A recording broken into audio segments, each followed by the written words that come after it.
मध्य प्रदेश में इस बार विधानसभा चुनाव के नतीजे पीसीसी चीफ कमलनाथ का राजनीतिक भविष्य भी तय करेंगे।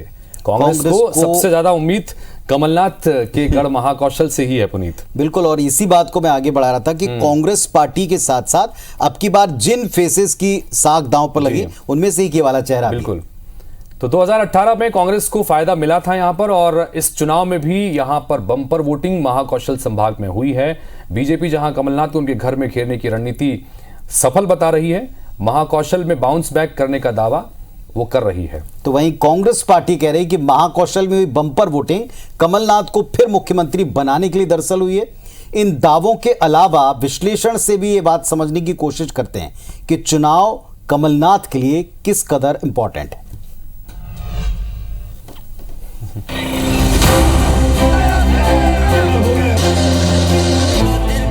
कमलनाथ मध्य प्रदेश की सियासत में कांग्रेस का सबसे प्रमुख चेहरा।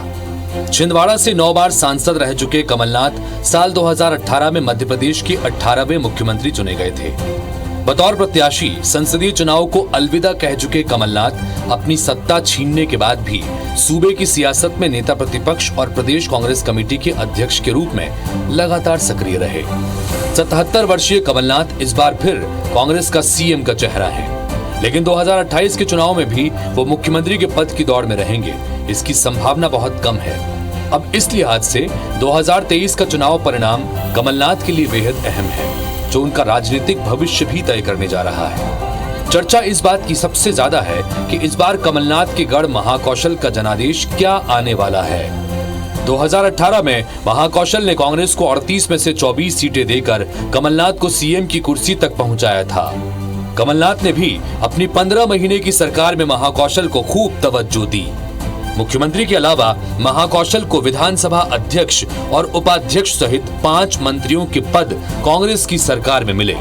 इस बार कांग्रेस ने यहां चुनाव भाजपा सरकार में महाकौशल की उपेक्षा के मुद्दे पर लड़ा। उधर भाजपा ने कमलनाथ को घर में घेरने की रणनीति बनाई। छिंदवाड़ा समेत कई सीटों पर बीजेपी के दिग्गजों के दौरे करवाए।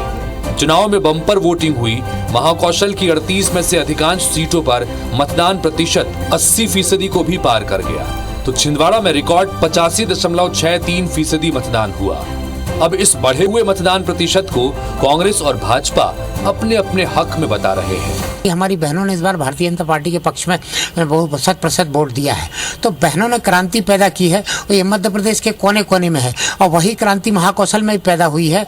और इसलिए हम कहेंगे महाकौशल इस बार हम सर्वाधिक सीट जीत करके आ रहे हैं, और सरकार भारतीय जनता पार्टी की बन रही है। योजनाओं के माध्यम से उनको लाभ मिला, लाडली लक्ष्मी, लाडली बहना, तमाम योजनाओं के माध्यम से लाभ मिल रहा है।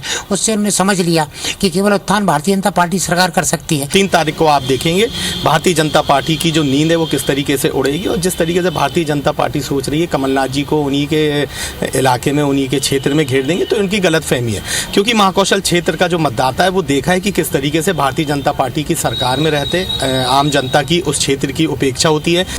दूसरी तरफ राजनीतिक विश्लेषक मानते हैं कि भाजपा ने कमलनाथ को घर में घेरने की जो रणनीति बनाई थी वो पूरी तरह से कारगर नहीं रही। भारतीय जनता पार्टी ने रणनीति बनाई थी कि उनको वहां घेर देंगे, या लगभग घेरने का प्रयास किया गया कि उनको लगता था कि एक विधानसभा में हम बांध देंगे। उन्होंने बहुत सारी रणनीति बनाई, बहुत सारे कार्यक्रम किए, उसके बावजूद भी कमलनाथ ने कई इलाकों में जाकर उस चुनाव के दौरान प्रचार किया। वो एक तरह से बंद के नहीं रह पाए। बीजेपी की रणनीतियों के मद्देनजर ये चुनाव कमलनाथ की प्रतिष्ठा का भी चुनाव है।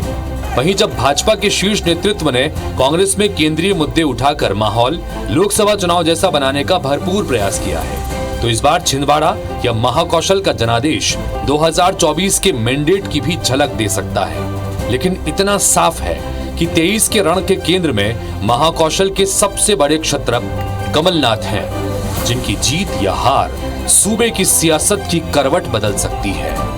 विजेंद्र पांडे, IBC 24, जबलपुर।